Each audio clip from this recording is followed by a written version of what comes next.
கடவுள் அருள் டிவி நேயர்களுக்கு அடியேன் உங்கள் சிவயோகி சிவசக்திமான் சுவாமிகள் வணக்கத்தை தெரிவித்துக் கொள்கிறேன்.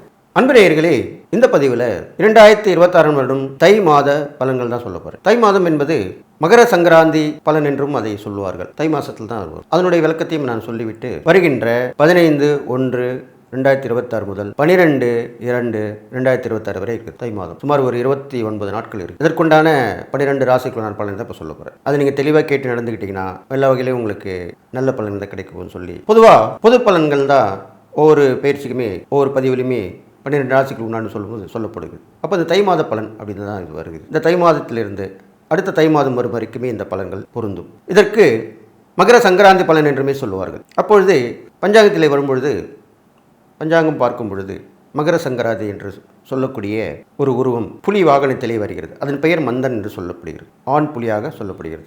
அதற்கு 2 வாய்கள், 3 கால், 3 கைகள், 4 கால்கள், அகோர ரூபம் எடுத்து கேடயம், ஈட்டி இது போன்ற ஆயுதங்களை கொண்டு பவனி வருகிறது. அப்படிப்பட்ட அந்த மகர சங்கராந்தி புருஷர் என்று தான் சொல்ல வேண்டும். அவர் வரும்பொழுது என்னென்ன பலன்கள் ஏற்படும் என்று பார்த்தீர்களானால், பொதுவாக ஆண்களுக்கு, அதுவும் இளைய சமுதாயம் சொல்லுவாங்க இல்லையா, யூத்துன்னு சொல்லுவாங்க, அவங்களுக்கு சற்றே பீடை ஏற்படுகிறது. பீடை என்றால் கெடுபலன்கள் வரக்கூடிய வாய்ப்பு. குழந்தைகளுக்கும் அந்த கெடுபலன் வரத்துக்கு வாய்ப்பு இருக்குது. இது இல்லாமல் விலங்குகள் வகையிலே யானைகளுக்கு பீடை ஏற்படுகிறது. யானைகளுக்கு பிரச்சனை வரும், அது மடிய நேரிடும். அந்த யானைகளுடைய எண்ணிக்கை குறைய வாய்ப்பு இருக்கிறது. அதை நன்கு பராமரிக்க வேண்டும். அதனிடையே விஷமத்தனம் செய்யாமல் இருக்க வேண்டும். ஏன்னால் யானைகள் மூலமாக மக்களுக்கு துன்புறுத்தலும் ஏற்படும். அதன் பிறகு பார்த்தீங்கன்னால் கடல் வாழ் உயிரினங்களுக்குமே பீடை ஏற்படுகிறது. அப்போது கடல் வாழ் உயிரினங்கள் மீன் சம்பந்தப்பட்ட உணவு வகைகள், அது மூலமாக பீடை ஏற்படும்.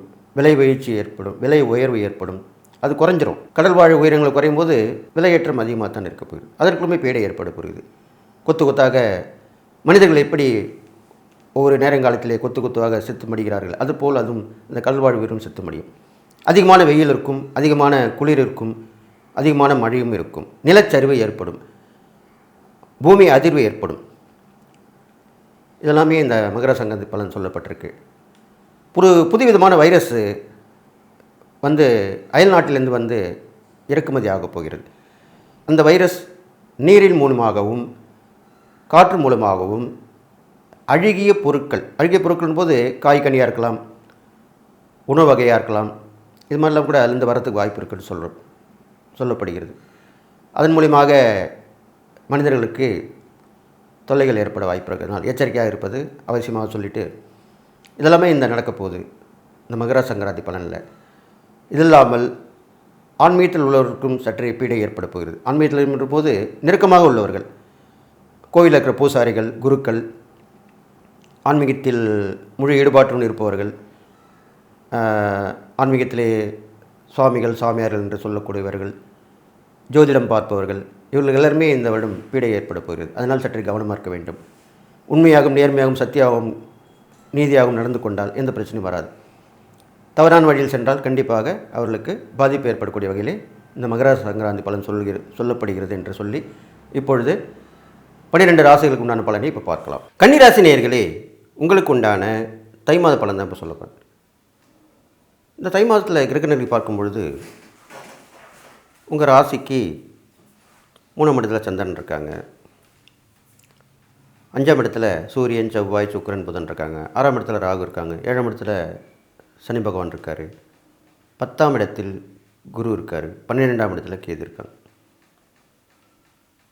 இப்படி பார்க்கும் பொழுது இந்த தை மாத ஆரம்பத்திலேயே உங்களுக்கு செய்வது அறியாது திகைப்பீர்கள். எந்த ஒரு விஷயத்தையும் செய்ய முடியாமல் போகும். பய உணர்வு சேரும். உடன் பிறந்தவர்களால் சிறு சிறு பிரச்சனைகள் போகும். தைரியம் குறைஞ்சிரும். பயணங்கள் போகணுன்னு நினைப்பீங்க, அது கொஞ்சம் தள்ளி போகும், தாமதமாகும். இதெல்லாமே நடக்கும். இருந்தாலும் உங்கள் ராசி அதிபதி புதன் 5ஆம் இடத்தில் இருக்கிறனால அது மூலிமா நல்ல விஷயங்கள் நடக்கும். ரொம்ப நாளாக நினச்சிருந்த ஒரு விஷயம் தை மாதத்தில் கண்டிப்பாக நடக்கும். உங்களுக்கு நினைத்த எண்ணம் பலிதமாகும் அப்படின்னு சொல்லுவாங்க இல்லையா, அந்த விஷயம் நடக்கும். உங்களுக்கு மாமன் மைத்துனர் வகையில் உதவிகள் கண்டிப்பாக கிடைக்கும் இந்த தை மாதத்தில். அது நீங்கள் பயன்படுத்திக்கலாம். அவங்களா செய்வாங்க, இல்லைனாங்க அவங்கள்ட்ட கேட்டு நீங்கள் வாங்கிக்கலாம். ரெண்டுத்தில் ஒன்று கண்டிப்பாக நடக்கும்.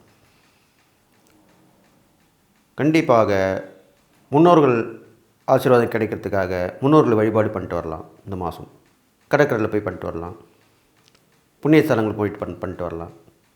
வசதி வாய்ப்புகள் இருந்தால், ஒன்றுமே இல்லைன்னா ஒரு கடற்கரையில் போய் நின்றுட்டு அந்த சமுத்திர ஸ்நானம் பண்ணலாம், இல்லைன்னா தண்ணியை தெளிச்சிக்கிட்டு முன்னோர்கள் குறித்து வணங்கிட்டு வரலாம். அந்த கடல் நீரை வீட்டில் எடுத்துன்னு வந்து தெளித்து கூட ஒரு வழிபாடு பண்ணி முன்னோர்களுக்கு சாதம் காக்கைக்கு உணவாக வைக்கலாம். இது கண்டிப்பாக நீங்கள் பண்ணணும். இது எதுக்கு சொல்லியிருக்குன்னா தடைகள் தாமதம் விளங்குறதுக்கு. அடுத்ததாக முக்கியமான ஒரு விஷயமாக பயணத்தை மேற்கொள்ளுவீர்கள். அது கடைசி நேரத்தில் முடியும். அதனால் மனம் தளராமல் இருக்கும், பொறுமையாக இருக்கணும். கண்டிப்பாக முடிஞ்சிடும். பதவி புகழ் பாராட்டலாம் கிடைக்கிறதுக்கு உண்டான வாய்ப்புகளை நீங்கள் உருவாக்கணும். சில பேர் இருக்கிற பதவியிலேயே இழப்பு ஏற்படலாம். அது நீங்கள் கவனமாக இருக்கணும். ஒரு வேலைலேருந்து இன்னொரு வேலைக்கு போகிற மாதிரி பிரச்சனை வரும். அது நீங்கள் கவனமாக பார்த்துக்கணும். முன்னெச்சரிக்கையாக இருக்கணும். திட்டமிட்டு செயல்படணும். இது மாதிரி பண்ணிட்டு வரணும். அடுத்ததாக கண்டிப்பாக கணவன் மணி உறவில் சிறு சிறு சண்டை சச்சரவு வந்து போகும். வாக்குவாதம் கூடாது. நீ பெரியாளா நான் பெரியாளான்னு பேசக்கூடாது. ஒருவர் பேசும்போது ஒருத்தர் அமைதியாக இருக்கணும். அது மாதிரி இருந்துட்டு போயிடணும். அப்போ கண்டிப்பாக பிரச்சனை வராது. அது இல்லாமல் கடன் பிரச்சனை கண்டிப்பாக ஒருவருக்கு தீரத்துக்கு வாய்ப்பு இருக்குது. வழக்குகள் இதெல்லாமே கொஞ்சம் முடிகிற ஒரு நேர தருவாயில் வந்து நிற்கும். உங்களுக்கு உடல்நலவுகளும் கொஞ்சம் விலகி போகிற மாதிரி தெரியும். இதெல்லாமே நல்ல விஷயமாக நடக்க போகுது இந்த தை மாதத்தில் பார்க்கும்போது. எது எப்படி இருந்தாலுமே உங்கள் ராசாதிபதி புதன் தானே. அப்போது நீங்கள் என்ன செய்யணும்னு கேட்டிங்கனாக்கா, ஆதிசேஷனுடன் படுத்திருப்பார் இல்லையா ரங்கநாத பெருமாள், அந்த பெருமாளை வழிபட்டு வரணும். ரங்கநாத பெருமாளை வழிபட்டு வர வேண்டும். இந்த தை மாதத்துக்கு உண்டான வழிபாடாக சொல்லியிருக்கேன். கண்டிப்பாக நீங்கள் வழிபட்டு வரலாம். ஸ்ரீரங்கம் போகலாம், இல்லைனா உங்கள் வீட்டுக்கு பருகாமல் இருக்கிற ரங்கநாத பெருமாள் இருப்பாங்க, கண்டிப்பாக இருப்பாங்க.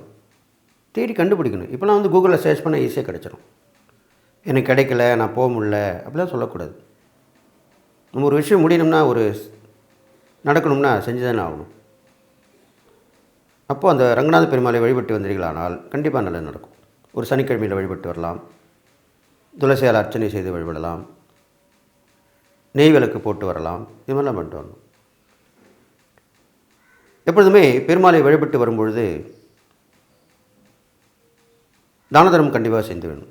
அன்னதானம் பண்ணிட்டு வரணும். உங்களால் முடிஞ்சே செய்யலாம். முக்கியமாக பெருமாளுக்கு பிடிச்ச அன்னதானம் என்ன? தயிர் சாதம், புளியோதரை. இது ரெண்டு தான் ரொம்ப முக்கியம். புளியோதரை, தயிர் சாதம், ரெண்டுத்தில் ஏதாவது கண்டிப்பாக தானம் பண்ணிட்டு வரலாம். நீங்களே செஞ்சு விநியோகம் பண்ணலாம். பெரும்பாலும் நீங்கள் வீட்டிலேருந்து செஞ்சு கோயிலுக்கு கொண்டு போய் கொடுக்குறதா இருந்தால் கோயிலில் இருக்கவங்களுக்கு கொஞ்சம் கொஞ்சம் கொடுத்துருங்க. பெரும்பாலும் நிறுத்தி வைத்து வெளியில் இருப்பாங்க பாருங்கள், அவங்களுக்கு கொடுக்கணும். அதுதான் நீங்கள் செய்ய மாட்டீங்க, தப்பு பண்ணுறீங்க. நானும் நிறைய இடத்துல பார்த்துட்டேன். கோயிலில் இருக்கணும் மட்டும் கொடுத்துட்றீங்க. அதை நிறுத்தி வெளியில் எடுத்து வந்து அது தெய்வ பிரசாதம். கோயிலுக்குள்ளே போயிட்டாலே அது பிரசாதம் தான். அதை அந்த ஏழைகளுக்கு கொடுத்திங்கன்னா அவங்களுடைய வாழ்க்கை சிறக்கும் இல்லையா? பிரசாதத்தை அவங்க சாப்பிட்டா எவ்வளோ விசேஷம், நல்லது. அவ்வாறு நீங்கள் செய்தீர்களானால் கண்டிப்பாக உங்களுக்கு நல்ல முன்னேற்றம் கிடைக்கும். தான தர்மங்கள் வரிசையில் பார்க்கும்பொழுது குழந்தைகளுக்கு, முக்கியமாக பெண் குழந்தைகள், அவங்களுக்கு உதவி பண்ணிட்டு வரலாம். உண்ண உணவு, உடுக்க உடை, தேவையான பொருட்கள் எல்லாம் வாங்கி கொடுக்கலாம். இதெல்லாம் பண்ணிட்டு வரணும். இந்த தை மாத கிரகநிலை வைத்து பார்க்கும்பொழுது ஆரம்பிச்சிருவீங்க, அது முடிக்க முடியாமல் கஷ்டப்படுவீங்க. அதை பற்றி கவலைப்பட வேணாம். அடுத்து வரும் காலகட்டத்தில் இது முடிந்துவிடும். கொஞ்சம் பெண்டிங்காக நிற்கும், அவ்வளோதான். எந்த ஒரு வேலை எடுத்தாலும் தொடங்கினாலும் தடைகளாகி நிற்கும். ஆனால் முடிவுக்கு வந்துவிடும். ஒரு மாதன்றது சீக்கிரத்தில் போயிடும், கவலைப்பட வேணாம். அதனால் கண்டிப்பாக நன்மை தான் நடக்க போகுதுன்னு சொல்லி நான் சொன்ன இந்த இறை பரிகாரங்கள் தானதெல்லாம் பண்ணிட்டு வாங்க. கன்னிராசிக்காரர்களுக்கு அந்த சொன்ன சூட்சும பரிகாரம் நீங்கள் செஞ்சுட்டு வரணும்.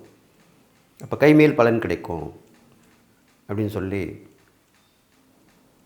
நீங்களுமே துணிமணி வாங்கி கொடுக்கலாம் ஏழை எளியவர்களுக்கு. வேட்டி புடவை இப்போலாம் ரெடிமேட்லாம் கிடைக்குது.